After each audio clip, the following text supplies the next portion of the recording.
स्थापन केले ते सुद्धा संभाजीनगर। मी खरं बोलतोय का संभाजीनगर हा देशामधला महाराष्ट्र हा पहिला राज्य आहे की ज्या राज्य सरकारचे मुख्यमंत्री आदरणीय एकनाथ शिंदे साहेब, आदरणीय देवेंद्रजी, आदरणीय अजितदादा, मी यांचा मनापासून आभार मानल की त्यांनी या राज्यामध्ये ज्या अल्पसंख्याक समाजाला न्याय देण्यासाठी एक आयुक्तालयाची स्थापना व्हावी अशी माझी मागणी होती, ती त्यांनी मान्य केली, पदासहित केली। त्याबद्दल राज्याचे मुख्यमंत्री आणि दोन्ही उपमुख्यमंत्र्यांचा मनापासून मी आभार मानतोय का आपल्या देशामध्ये पहिला राज्य असेल का ज्याचा सेपरेट आयुक्तालय बनवला गेला आणि ते संभाजीनगर औरंगाबादला आहे। दुसरा महत्त्वाचा विषय की अल्पसंख्याक हे जे आयुक्तालय आहे त्यामधून मुस्लिम बांधवांसाठी कुठल्या सोयी होणार आहेत, कुठली कामं होऊ शकतात त्याबद्दल? नाही, खरं म्हणजे आता आपली लेबर कॉलनीमध्ये आम्ही काही जागा मागलेली आहे, त्या जागेच्या माध्यमातून हा आयुक्तालय तयार होईल आणि आयुक्तालयाच्या अधिकारामध्ये असलेले जे 5 विभाग आहे त्यामधला महत्त्वाचा जो आयुक्तालय हा महाराष्ट्राचा कंट्रोलिंग सर्व जिल्ह्याचा तो संभाजीनगर औरंगाबादला राहील। त्यांच्या अंतर्गत मौलाना आझाद फायनान्स कॉर्पोरेशन राहील। या राज्याचा वक्फ बोर्ड त्या पूर्ण याच्यावर देखरेख करण्याचं काम ते मस्जिदचे इनाम असेल, दर्गाचे इनाम असेल किंवा ज्या हेतूने त्यांनी ते दान केलेलं आहे तो हेतू साध्य व्हायला पाहिजे, ही त्याच्या पाठीमागची पार्श्वभूमी राहील। आणि विशेषतः आपल्या राज्यामधल्या मुलांना चांगल्या दर्जाचं शिक्षण मिळवण्यासाठी त्यांचे अर्ज हे 15 दिवसाच्या आत निकाली काढायला पाहिजे। ते लोनचे असतील, काही लोकांना कर्जासाठी व्यवहारासाठी कर्ज लागल। आम्ही एक घरकुलाची योजना नवीन एक प्रस्तावित केलेली आहे आणि ती योजना म्हणजे पंतप्रधान महोदयांच्या नावाने जो अनुदान 2.5 लाख आणि 5 लाख त्यांना कर्ज देण्यात येईल आणि त्या कर्जाचा व्याज आमचा हे डिपार्टमेंट भरल असा प्रस्ताव सन्माननीय मुख्यमंत्री उपमुख्यमंत्र्याकडे दिलेला आहे। त्या माध्यमातून ते अंतिम निर्णय घेतील आणि अंतिम निर्णय झाला का मला असं वाटतंय की ते या अधिवेशनामध्ये त्याची घोषणा होईल। आज आपण जे पाहतो अण्णासाहेब महामंडळ आहे त्या धर्तीवर आज अल्पसंख्याक समाजाच्या लोकांनाही कर्ज उपलब्ध करून त्याचा व्याज सरकार भरता येईल का, जसं अण्णासाहेब महामंडळमध्ये भरतात तसा मायनॉरिटी डिपार्टमेंट तो भरल अशा पद्धतीची ही मागणी या अधिवेशनामध्ये अनेक लोकांकडे माझ्याकडून आलेली आहे आणि मी ते सरकारला देणार आहे।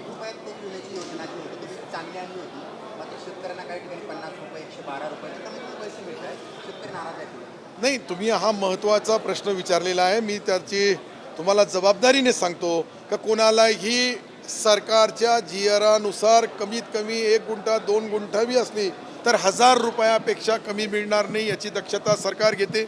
1 रुपया विमामध्ये कालच मुख्यमंत्री महोदयांनी कॅबिनेटमध्ये चिंता व्यक्त केली का कोणत्याही परिस्थितीमध्ये पीक विमा कंपन्यांच्या माध्यमातून तात्काळ त्याचे निर्णय घेताना प्रत्येक माणसानी जो विमा काढलेला आहे, मागणी केलेली आहे, त्याचा कोणता पीक आहे, किती नुकसान झालेलं आहे याची भरपाई देण्याचे आदेश मुख्यमंत्री उपमुख्यमंत्री दोनही होते।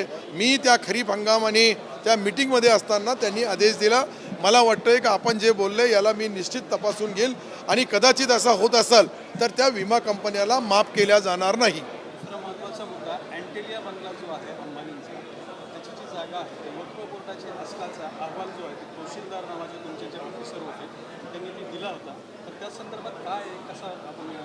नाही, मी एकदा तपासून बघतो, मला त्याच्याबद्दल पूर्ण माहिती नाही आहे, परंतु मी काही लोकांच्या चर्चेमध्ये एक व्हॉट्सअपवर बी ग्रुपवर एक बातमी फिरू लागली की अशा पद्धतीने तहसीलदारांना आता आयुक्त बनवलं।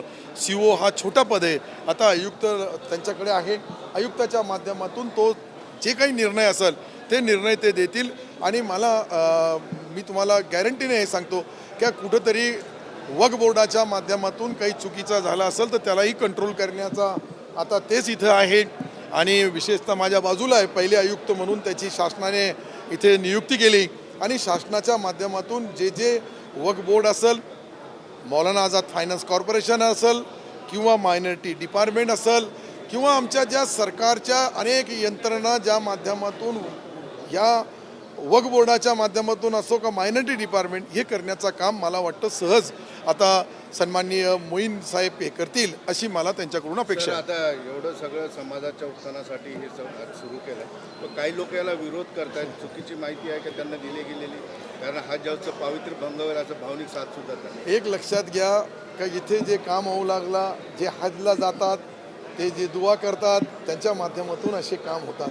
आणि राज्यामध्ये एखाद्या देश लेवलवर पहिल्या राज्याने कोणती कामगिरी केली असेल तर काही लोक ते मोजके त्यांची संख्या पाहिली, काही बंद दुकानंही या माध्यमातून चालू करण्याचा प्रयत्न करतात.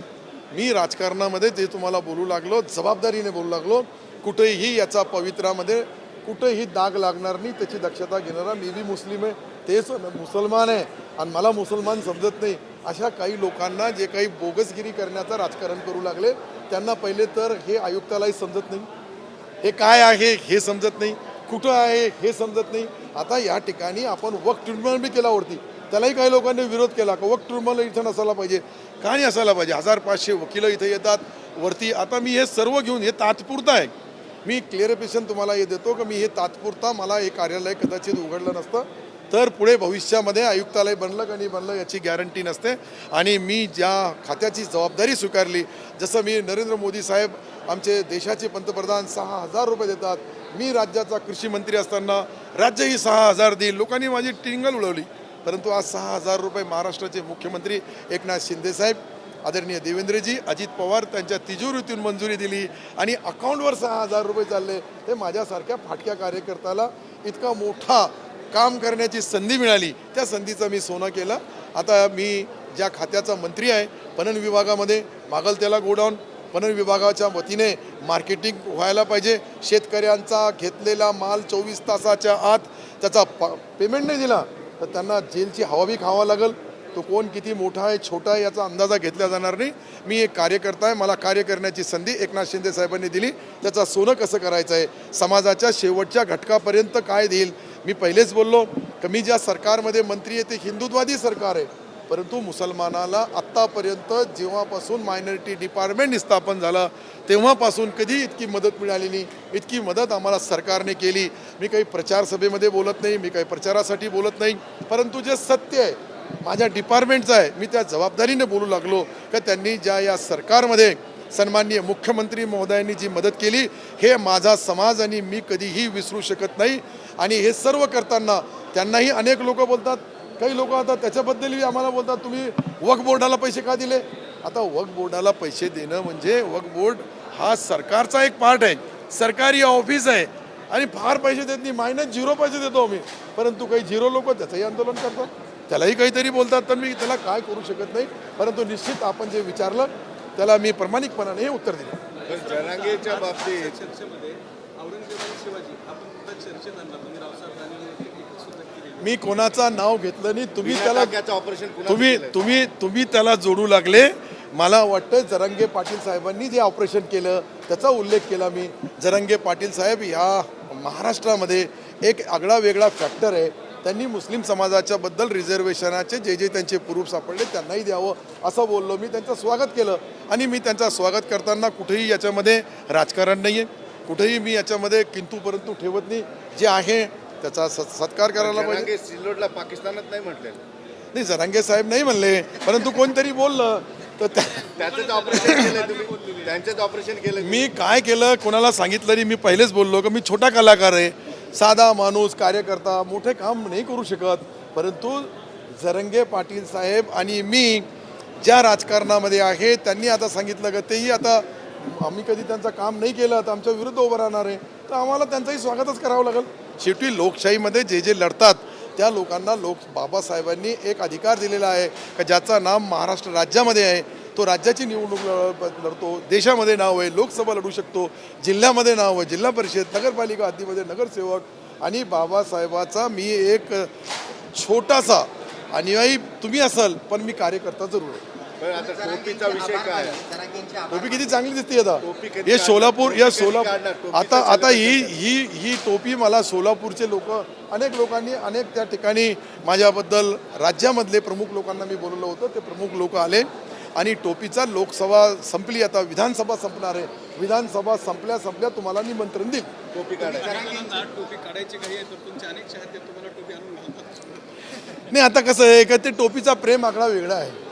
या प्रेमाच्या टोपीचा सन्मान करून आता मी पहिली जी आमची टोपी होती त्याच्याऐवजी ही टोपी घातली आहे, लोकांनी घातली, तुमच्या समोर घातली.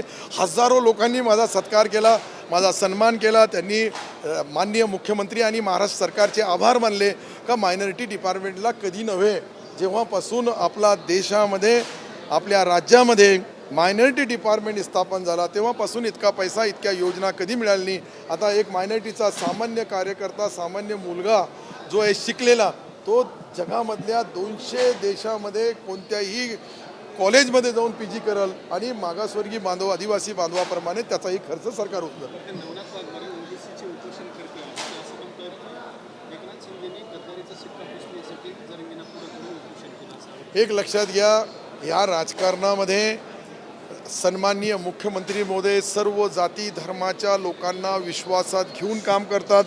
मी मुसलमान असून आम्हाला न्याय देतात तर बाकी दुसऱ्या समाजाला न्याय देण्यामध्ये ते कुठेही कमी पडत नाही. आणि याचा तुम्हाला काही दिवसानंतर ज्यावेळेस विधानसभेच्या निवडणुका होतील त्यावेळेस एकनाथ शिंदे साहेबासोबत सर्व जाती धर्माचे लोक राहतील याची गॅरंटी मी देतो. बाकीचे लोक काही राजकारण करत असेल पण तो जे शेतकऱ्याचा मुलगा म्हणून ज्या पद्धतीने मुख्यमंत्री महोदय काम करतात मला वाटतं का त्याला कॉन्ट्रिसी करण्यासाठी काही लोक छोटे मोठे बी त्यांना विरोध करतात. नाही करायला पाहिजे. जो माणूस काम करतोय त्याचा सन्मान करायला पाहिजे, ज्यांनी केलं त्याचं कौतुक बी करायला पाहिजे. अशा पद्धतीने मला जोपर्यंत समजतं मी तुम्हाला बोलू लागलो. परंतु मला असं वाटतंय का या एकनाथ शिंदे साहेबाच्या सरकारने मोठ्या प्रमाणावर मायनॉरिटी समाजाला न्याय देण्याचं काम केलं. जरांगेंचे आभार मानले आणि त्यानंतर तुम्ही सुद्धा मुस्लिम आरक्षणाचा मुद्दा जो आहे तो ज्वलंत होताना पाहिला आहे. तुम्हाला वाटतं का सगळ्या सोयऱ्यांना मिळावं आणि सरसकट मिळावं तुम्हाला? नाही, कसं आहे त्याच्यामध्ये हे धोरणात्मक निर्णय आहे. ह्या निर्णयाचा निर्णय घेण्याचा अधिकार सन्माननीय मुख्यमंत्री उपमुख्यमंत्री महोदयाला आहे.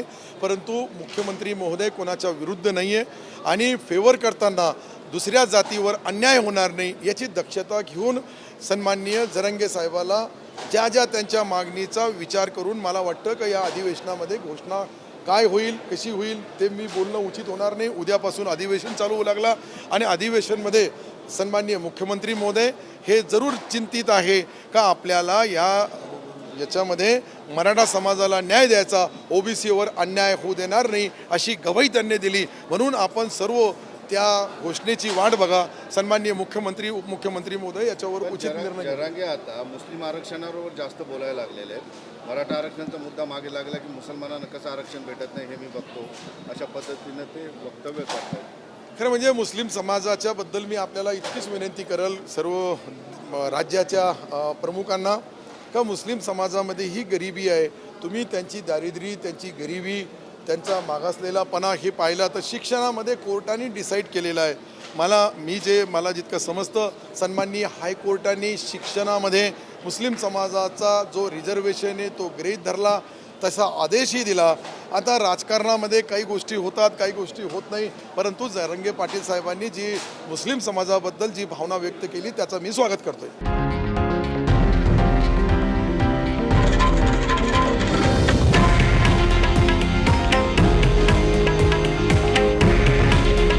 हे आहे देशातील नंबर 1 न्यूज नेटवर्क आणि आपण पाहत आहात TV9 मराठी. काळजी तुमची, हित महाराष्ट्राचं.